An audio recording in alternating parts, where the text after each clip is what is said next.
Are you ready? Ready. All right, let's go. Kevin here, top 1 financial advisor and best-selling author.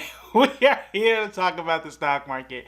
Your net worth is the most important financial metric. Not your income, definitely not your credit score. Your net worth is what you have left over once you count up all your assets and subtract all of your debts. What do you have left? Is it positive? Is it negative? Is it a million, right? That is what we classify millionaires, is once you hit a million in net worth and above, you're a millionaire. Not whether you make $1 million or not, is what you have after everything is paid. So in this video, I need to show you how to calculate your net worth, explain why it is so important for you to track it, how often should you really look at it, and then what are some of the ins and outs of understanding it and why it can be such an important financial motivator and how it's helped me to kind of organize my financial thoughts and my financial plan for myself, my kids, and everybody I try and come in contact with. So I want to share that with you today.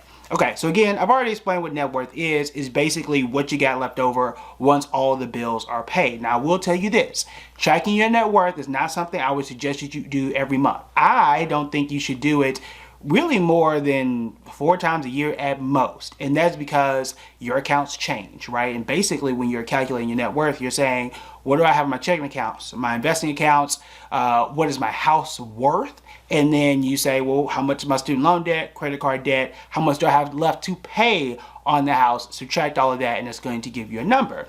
I'll also say that for a lot of us, especially if you're in your early 30s, especially if you're in your 20s, that net worth number is going to be negative. And it is okay. Okay, it's not going to stay negative forever. The more that you pay off your debt, the more that you invest, you're going to see that become zero and then start to grow. It took me a while, and honestly, moment of transparency, we're always transparent on this channel.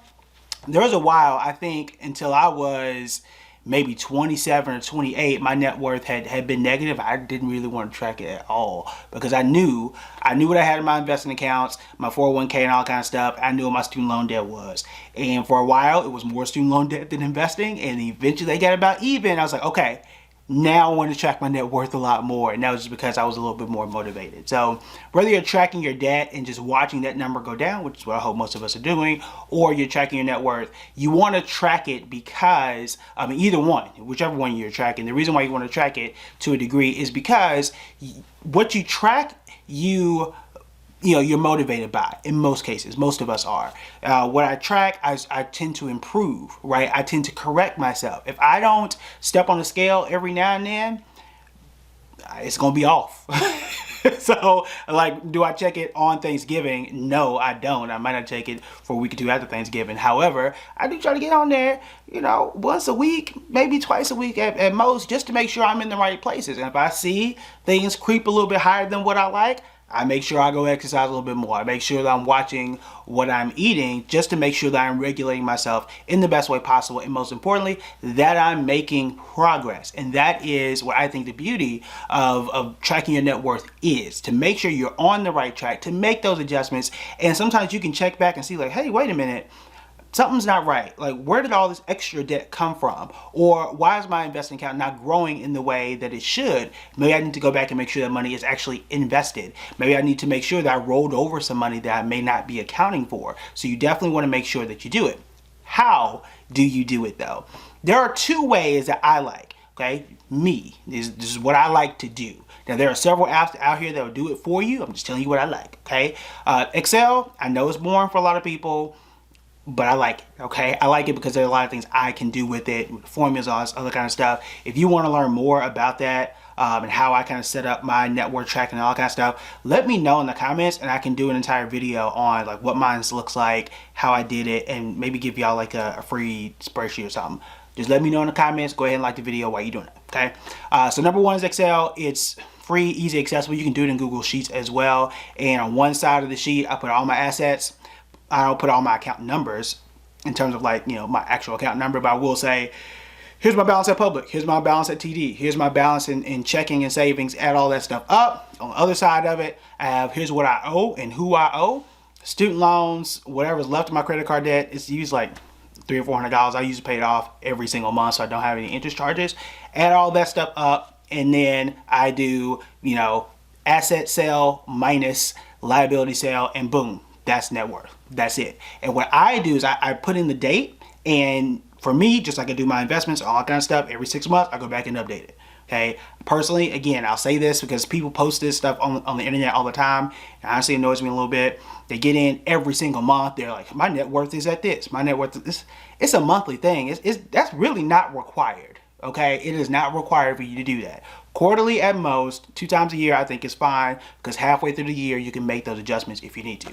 So Excel is one way that you can do it. Again, if you want me to show you the back end on how I do it, if you're interested in that, let me know in the comments. The other way that I like to do it is an app called Personal Capital. It's free. What it does is kind of an account aggregator where you put in all your investing accounts, you'll put in all your debts, and it will add up all that stuff for you, show you, and track it. So if you're somebody who wants to be automated and you don't want to have to come back and check it and update it on your own, and you don't want to be hands-on, Personal Capital is one of the better apps out there to do it for you. It's not the only one. Okay, it is not the only one. It's just the one that I like using the most, and it's the one I've been on the longest. Okay, and it's the one I have the most experience with. Either one of those can get you the same answer. The benefit is for Personal Capital, it'll do it for you. I don't have to go in and update all my stuff. I just log in. It's going to tell me where I am on that particular day. Whereas Excel, I do have to go in and log into every account, memorize every password, or have a password bank, and enter every single account balance. Okay, I do have to do that. That is the downside. Now, am I a nerd and do I enjoy doing that from time to time? Maybe I do. Maybe I do. So obviously you see where I am here, and I do enjoy that part of it. And you can keep track and see how your progress is going year to year. I wouldn't say quarter to quarter, but definitely year over year, and then really 3, 4, 5 years at a time. But again, the most important thing is understanding where you are. Right? Understanding where you are in whatever journey that you're taking. I like tracking that progress because, again, it is a motivator. Even if you're starting at a negative place, most people do, okay? Track those milestones. When you hit that first $1,000 in your savings, celebrate. That's the high water mark, and then you move the bar further out. Same thing with your net worth. Hitting a $0 net worth is good when you are paying off debt because you went from negative to positive, right? 0 is a positive number. I was a math teacher. Don't fight me on that. But as you continue to move forward, that's the point of it. But you're not going to catch, most people rather, are not going to catch that financial motivation. They're not going to catch any mistakes if you don't track it. You cannot measure what you don't measure, you can't master. Okay, I think that's really what I should have said at the beginning of the video. But what you don't measure, you can't master. And the only way you can do that is by sitting down and saying, look, Personal Capital, look, Excel, here is where I am. If you want to do this in a journal on your own, you can do that too if you're somebody who enjoys, really nice journaling, has nice handwriting, and all that stuff. Doesn't matter how you do it. The important thing is that you do it.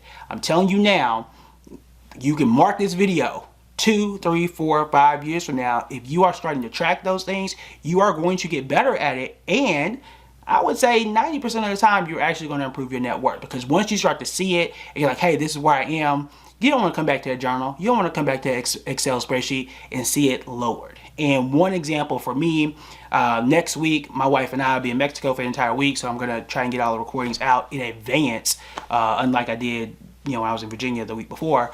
But I was looking, I was like, look, I paid all this money for this trip. I got kids in swim class. Like, it's been an expensive 2 weeks, okay?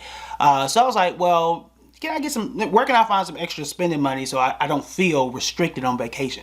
Nobody wants to feel restricted on vacation. And what I'm not going to do is swipe my credit card and then come back with more bills, right? I don't want to do that. So I thought to myself, well, let me go and look at my savings accounts and see if I can pull, extra $1,000 or $2,000, whatever I need, and just have it in my checking account so I can use it. Then I sat back and thought, well, if I do that and I just take it out and I take it out of my savings, which is supposed to be more long-term, supposed to be net worth building. Well, if I do that, then that's going to lower my net worth. Am I going to make sure that I put that money back and really grow my net worth, or am I just going to take it out and see a slightly lower number? I wouldn't have thought that way had I not tracked it. Now, whether it's a good thing to take some money out of a long-term savings account, not calling it an emergency account, but long-term savings account for vacation, if you've been saving for it, go ahead and do it. Obviously, if my investments grow, my net worth is going to grow as well. I'm still putting money into the rest of these accounts. So it's not a negative thing to do that. However, it's the mindset and the mind frame that you want to consider. And that is the thing. You want to think about your net worth when you're making not small purchases, but groceries and stuff like that. Not small purchases, but the big things. And you want to operate in that fashion. And you can't do that if you don't know what your net worth is and you don't track it, right? That is the thing that you have to do. You want to be a millionaire, whether you are close to it or not, you got to set up the process. That's the most important thing, is having that process. All right. So now you know, I think, everything you need to know about net worth tracking. You know my two favorite ways. If you have one that I didn't mention, there are other financial programs out there. I don't have them all. I have a lot because I like to review them and let you know which ones I like. Let me know in the comments below. I don't think I have like a special affiliate link. I'll go look for Personal Capital if you're interested in it. I'll put that in the comments below. Again, I don't know if I have one, but if I do, I'll put it in there. You'll probably get some bonus or something if you sign up for it. I guess I will too. Again, I gotta go see if I have a link. I don't know. But I'll put that all in the description below. So go and track your net worth. Let me know, have you been doing it before? Is it intimidating? Like, is that something that you need help to like discuss? If so, I can tell you about my journey, my trials and tribulations around tracking it, and how, again, I avoided it the first place. I would say maybe 6 or 7 years out of college, because I knew it was negative. I was able to get through that. So we can discuss that as well. As always, you know what the deal is. You liked, you subscribed, hopefully you have commented and left a question. You need to also go to the members only, because we do exclusive deep dive breakdowns. I've got some heat coming out over the next few weeks that I'm very much looking forward to. So make sure that you join the members only and, you know, become a member, because that's what we do here. All right, that is it for me. I will talk to y'all on Monday, which I think is March 6th. Yes, March 6th. So I will see y'all on Monday. I've got some things we need to talk about earnings for Salesforce, Snowflake, and several other things that we do need to do some deep dives on. So I will be looking forward to that. And I hope you will join me there as well. All right, so for me, talk to you later.